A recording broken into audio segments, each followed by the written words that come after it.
नमस्कार दर्शक में आपका स्वागत है। ये अंदाज़े बयां देखें आप, कुछ अलग अंदाज में देखें इस देश के प्रधानमंत्री नरेंद्र मोदी। बहुत ही अलग थे ये।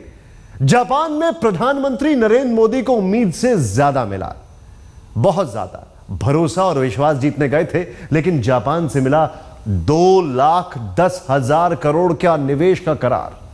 गदगद मोदी ने जापानियों के लिए भारत में रेड कारपेट वेलकम का ऐलान कर दिया। उनकी खुशियां जापान में भी छलक पड़ी। जापान में मोदी का एक अलग अंदाज दिखा। ध्यान से देखें आप, ये अंदाज आपके सामने है। ड्रम से लेकर बांसुरी तक हाथ आजमाया प्रधानमंत्री मोदी ने, इसीलिए तो मुरली मनोहर मोदी।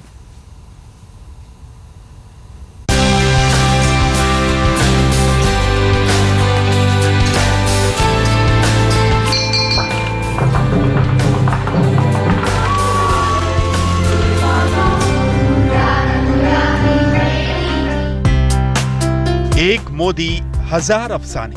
4 दिन में प्रधानमंत्री नरेंद्र मोदी ने ऐसा समा बांधा कि जापान की हर महफिल में 4 चांद लग गए।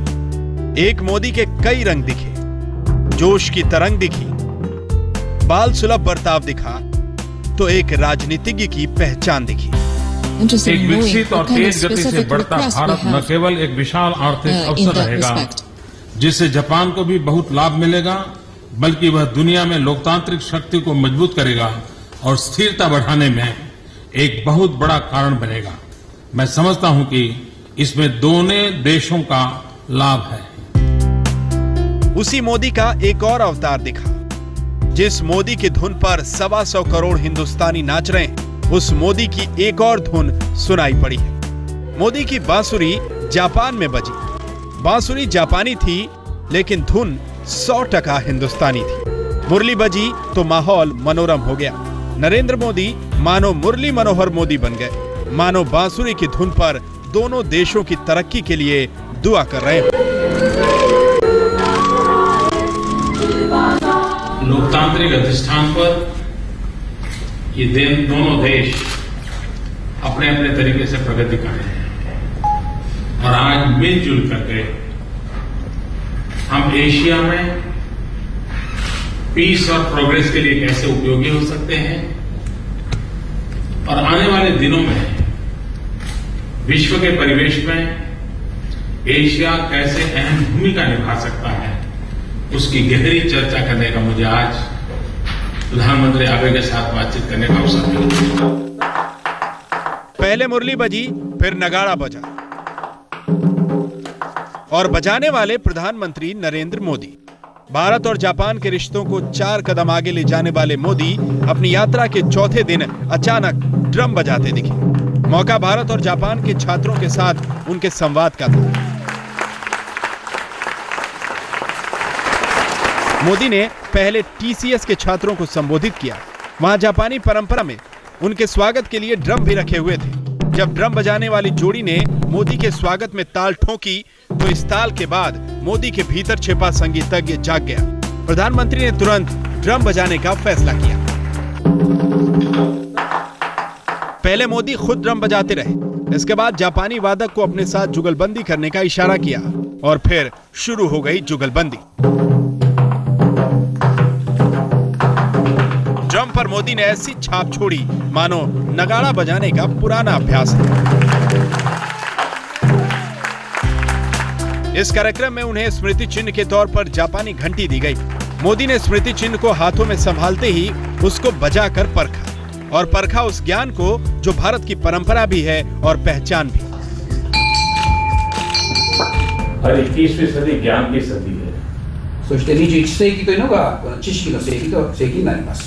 और इसलिए जिसके पास अस्त्र होंगे, शस्त्र होंगे, धन होगा, दौलत होगी, उससे ज्यादा वही देश दुनिया को लीड करेगा जिसके पास ज्ञान है, इंफॉर्मेशन है, वही सबसे बहुत बेटर करने वाला है। जापान के दौरे में मोदी अलग अलग रंगों में नजर आ रहे हैं। उनके तमाम ड्रेस स्टाइल नजर आ रहे हैं, लेकिन इस दौरे पर उनका जो नया रूप सामने आया है वो है संगीत प्रेमी का।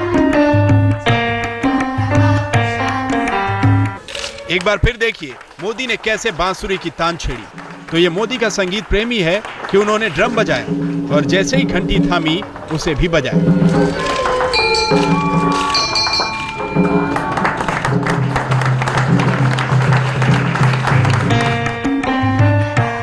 और फिर स्वामी विवेकानंद सेंटर पर गए तो मोदी के अंदर का गायक भी बाहर निकल आया।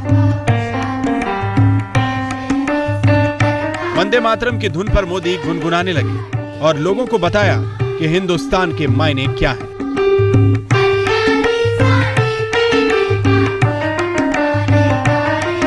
विश्व में कहीं पर भी अगर भारतीय समाज गया, 100 साल पहले गया, 150 साल पहले गया, कहीं पर गया, किसी भी देश से, उस समाज से अब तक कोई शिकायत नहीं आई है कि हिंदुस्तानियों ने आकर के हमारा ऐसा कर दिया, हमारा लूट लिया। ये छोटे संस्कार नहीं है, ये संस्कार छोटे नहीं है। ऊपर से सुनने को क्या मिलता है, भाई ये बड़े लॉ अबाइडिंग सिटीजन्स हैं, बहुत ही सरल है, हमारी इकोनॉमी में कंट्रीब्यूट करते हैं, लेकिन समस्या कभी पैदा नहीं करते। अब तक देश ने उनके भाषण सुने थे, लेकिन जापान दौरे पर प्रधानमंत्री ने दिखा दिया कि वो सिर्फ राजनीति में ही नहीं, संगीत में भी दिलचस्पी रखते हैं। राजनेता दिमाग से दिलों को जोड़ता है। मोदी ने संगीत से एक देश का नाता हिंदुस्तान से जोड़ दिया। गौरव सावंत, टोक्यो, आज तक। जापान की राजधानी टोक्यो ने बहुत सी शिखर वार्ताएं देखी होंगी, लेकिन प्रधानमंत्री नरेंद्र मोदी की यात्रा बेहद बेतकल्लुफ रही। बच्चों से बच्चों जैसे मिले तो जापानी प्रधानमंत्री के साथ बातचीत में भारत का कारोबार और खजाना बढ़ाने के लिए नए नए उपाय भी खोज लिए।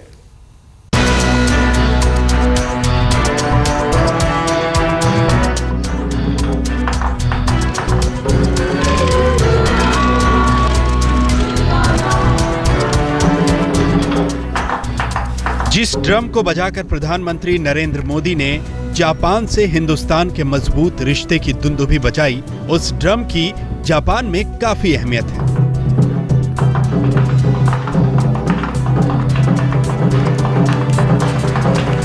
पुरानी मान्यता है कि अपने भाई समुद्र के देवता को सूर्य की रोशनी की देवी ने यही ड्रम बजाकर रिझाया था। पुरानी परंपरा पर आधुनिक भारत के प्रधानमंत्री ने सम्मान की मुहर लगा दी।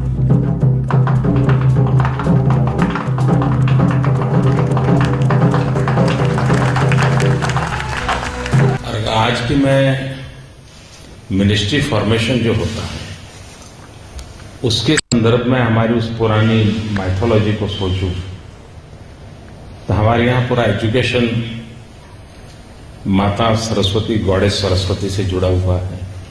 अगर पैसों की बात करें, धन की बात करें तो गॉडेस लक्ष्मी की कल्पना है। यानी पूरी मिनिस्ट्री महिलाओं के हाथ में थी, मेजर पोर्टफोलियो महिलाओं के हाथ में। सरकारी रस्मों की चार दीवारी को तोड़कर जब एक सहज सरल शख्स के रूप में प्रधानमंत्री नरेंद्र मोदी सामने आए तो जापान के लिए ये एक नया अनुभव था।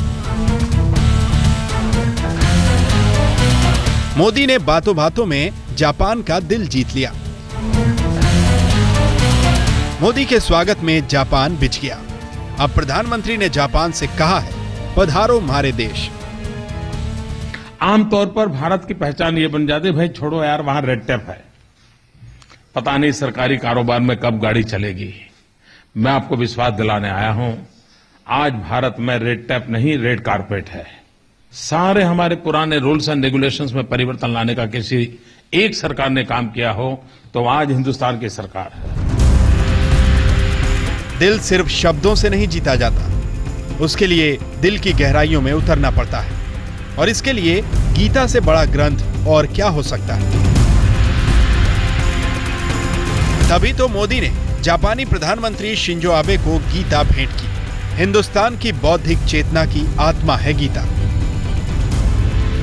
आपको जानकर के खुशी होगी, मैं गिफ्ट देने के लिए गीता ले आया था, भगवत गीता। मेरा कमिटमेंट है, मेरा कन्विक्शन है, और मैंने इस निर्णय किया कि मैं दुनिया के किसी महापुरुष को मिलूंगा तो मैं ये दूंगा। मोदी ने कभी परंपरा की उंगली नहीं छोड़ी। लेकिन आधुनिकता के कंधे पर उछलकर चढ़ जाना भी उन्हें खूब आता है। इसीलिए जापान के सामने नारा उछाला 3D का। एक स्थान पर 3 अपॉर्चुनिटी, जहां डेमोक्रेसी है, जहां पर डिमांड है और जहां पर 65% पॉपुलेशन बिलो 35 एज ग्रुप की है, डेमोग्राफिक डिवीजन। जापान की तकनीक और हिंदुस्तान के दिमाग को जोड़कर मोदी भारत के लिए ज्ञान की वो रोशनी लाना चाहते हैं जिसके बाद हिंदुस्तान में ना तो विचारों का अंधेरा होगा, न रोजी रोटी का। भारत आपको निमंत्रण देता है। भारत के टैलेंट का सॉफ्टवेयर, आपकी बुद्धिमानी और मेहनत और बिजनेस एक्यूमेंट के कारण तैयार हुआ हार्डवेयर, अगर ये मेलजोल हो जाए, आप विश्व के अंदर एक बहुत बड़ा मिरेकल कर सकते हैं। जैसी दीवानगी हिंदुस्तान में मोदी के लिए देखी जाती है, वैसी ही दीवानगी जापान में भी दिखी। मोदी की एक झलक पाने को बेताब लोगों और स्कूली बच्चों के बीच मोदी पहुंच गए। ये नजारा बहुत कुछ ऐसा ही था जैसा स्कूली बच्चों के बीच मोदी 15 अगस्त को लाल किले से भाषण के बाद पहुंचे थे, हिंदुस्तान से जापान तक शांति और लोकतंत्र की अलग जगाते हुए। जापान से लाजवाब सम्मान पाकर मोदी अभिभूत हो गए। मोदी ने खुद को जापान की परंपरा से जोड़ा तो दोनों देशों को विकास के रथ पर साथ सवार होने की नसीहत भी दी। और हां, जहां भी बोले हिंदी में बोले। दिल की बात तो दिल की जुबान से ही निकलती है ना। चिट्ठी मिली थी और चिट्ठी में आपने मुझे लिखा था कि मोदी जी आप आएंगे तो हिंदी में बोलिए। गौरव सावंत, टोक्यो, आज तक।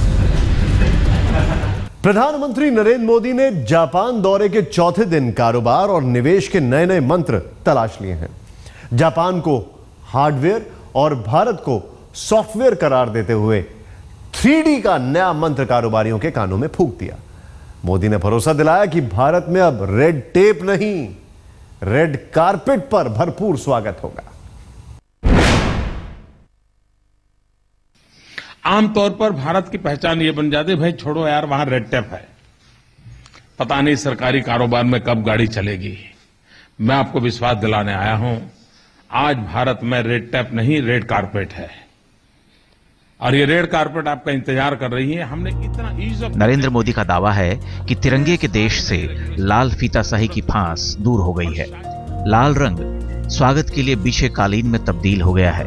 जापान में निवेशकों से मिलकर उन्हें लुभाते हुए नरेंद्र मोदी ने अपनी 3 माह पुराने सरकार की शक्ति बताई, जो भारत की बड़ी कमजोरी को उसकी ताकत में बदल देने का दम भर रही है। लाल किले के प्राचीर से नरेंद्र मोदी ने विदेश का आह्वान किया था, कम मेक इन इंडिया। जापान में उन्होंने फिर से आह्वान किया और आह्वान को उनके सामने चुनौती बनाकर पेश कर दिया।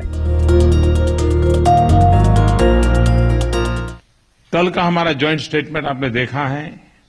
मैं समझता हूं किसी भी जापान के उद्योगकार के लिए भारत में आकर के कार्य प्रारंभ करना, इससे बड़ा स्ट्रांग कोई मैसेज नहीं हो सकता है। मेरी सरकार बनने के बाद मैंने एक विजन के रूप में लोगों के सामने रखा है, मेक इन इंडिया। जापानी निवेशकों को लुभाने के लिए मोदी ने जापान में एक नया मंत्र दिया।